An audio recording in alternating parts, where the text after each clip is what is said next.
Okay, so here's now the finished, well, near enough finished shed, which is about as much as I'm going to do for now. It's pretty much painted. I've added all the detail I want to add. I've started to weather it, but I'm going to leave the weathering now until it's actually on the layout before I do any more. So to give you an idea of what I've done, I've added corrugated sections to the roof, a corrugated section here. This is a corrugated section with the air vents in. Added a handrail. This is supposed to be the like a tread pattern on the walkway, so it's non-slip.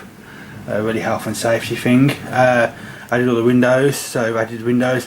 All these have been masked off individually, so I could paint, spray the panels, the windows. I'm leaving the top roof of the windows fairly clean, so obviously the water will run down there.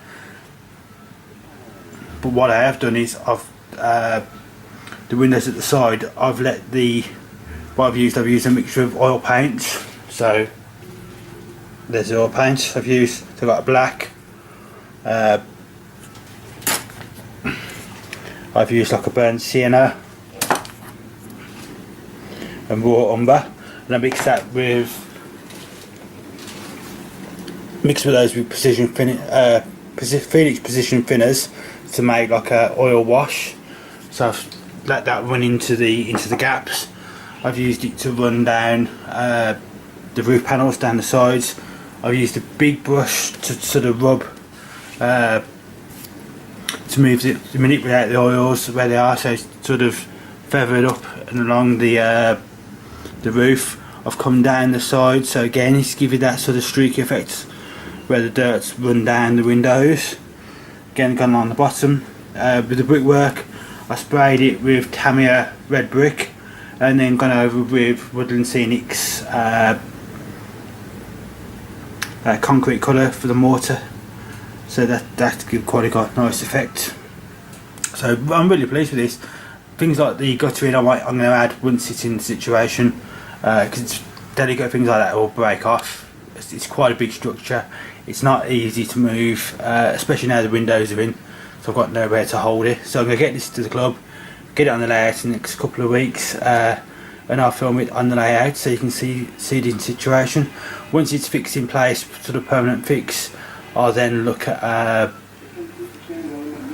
adding the final detail in position, because then it's not going to be a case of moving it around. The handrails, the guardrail are painted in yellow, and if you come around to the front of the shed, again I've done the same. So that was all clear plastic before, if you remember, so this is now sort of been painted in, so I think it looks better in the grey than it did in the clear plastic. Painted the doors blue, the same colour as the works office, and what I've used is 4mm plastic card for the roller shutters, so you can see those sort of wasp stripes on them, so it's yellow and black stripes. If you get inside, hopefully you can see inside where the or the structure of the shed is, or the roof structure. And again, you can see where at the back, you can see I've got one of the roller shutters fully down, and the other is open, like at the front. But I think it looks quite nice. I'm quite pleased with the way it's come out. I'm pleased. Again, down the other side.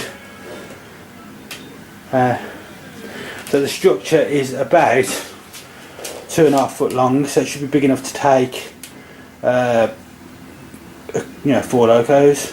So what I'm going to do, I'm going to put a loco in the front now, just so you get an idea of the size with the loco in place. So I'll come back to you in a second. Yeah, so there's 25 sat in the front of the shed. Obviously there's no tracks down, no rails, so you'll get a better idea once the rails inside a concrete base. But you can see there's a nice, the shutters above the loco, but you've got plenty of space to get in and out. And hopefully you can still see the detail. The 25 is, it's like the biggest loco, but it gives you a good idea of the size of the shed. But it's sticking out slightly, but it comes to about there. So I've still got all that room behind it. There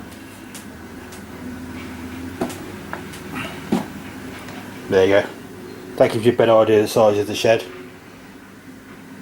So they could quite easily get sort of like a class 50 or class 37 behind that and still have this 25 in. And there you go, there's the 08. So again, you know, the 08's sort of 3 side panel sizes, so you've got another one there, another one there, and still a bit there. So it is a big structure, it's quite a big shed. So that's what I've been up to with the shed. I get this off the Workbench, and I get the wash plant on in the office, so you can have a look at that and what I've done with that. Okay, so we now have the works office. So you can see same sort of technique as I used with the shed. So it's basically Tamiya brick red, red brown I think it's called. Again, paint sprayed on with airbrush. Then I went over with the concrete, painted it, let it to dry, and then rubbed it off with a very light sander or a Q-tip, cotton bud, and just left the you know, the concrete paint inside the gaps in the grooves between the bricks. The roof was again mixed with Tamiya, different Tamiya colour grey paints, sprayed, went over with different colours, some dry brushing, used a wash on it, just so it picks out all the details. Well, I need to put a wash on it just to pick out the details.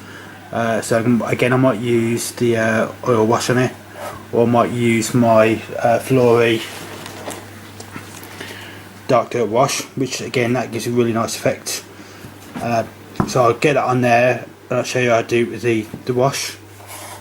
Again, painted the same blue as the barge boards as the engine shed.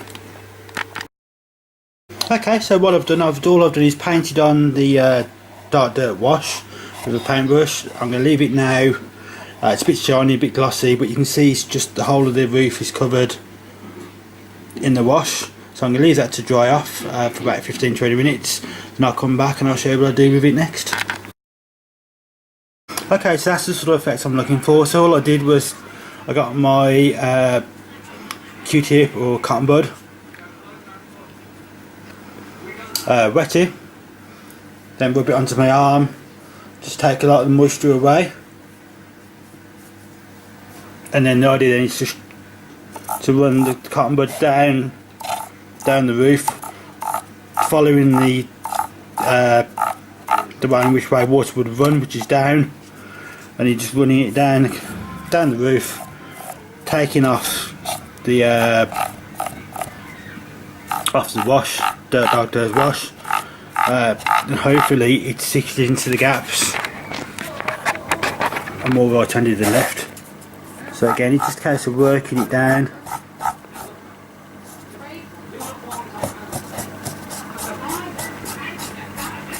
Try to keep my hand out of the way. But you can see the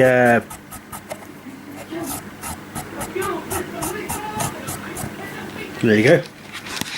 So it takes, you know, a few minutes work.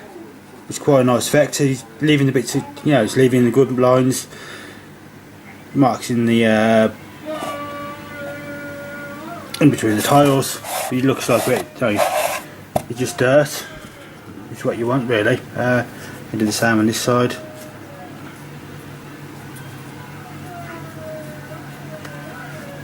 So again, clean cotton bud,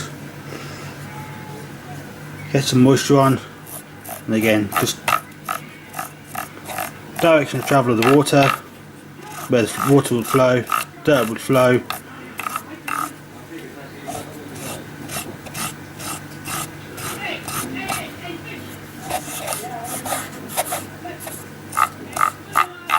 There you go, and that's the finished effect. So it's quite nice. Again, I can do some more weathering with this once it's on the layout and in position. Yeah, pleased with that. Okay, and there's the wash plants. So that's what with that. All I've done is, again, it's a resin kit, so it's been sprayed. So I've used again Tamiya paints to paint it. So it's all acrylic paints. And to get this sort of effect on the top of here, so it looks like it's been walked on, rubbed.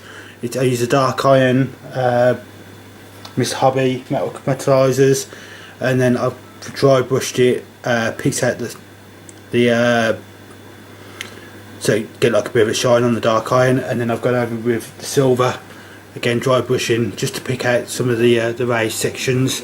I've still got the handrails to go on this, but yeah, I'm pleased with this. It looks quite good. Again, the idea with this is once it goes onto the boards with the track down, I'll be weathered, and I'm going to use water effects on the inside, especially around the track, so to show the moisture and the dampness, obviously where the locos have been washed, because obviously you get pools of water there. But yeah, pleased with this nice kit, goes together quite well.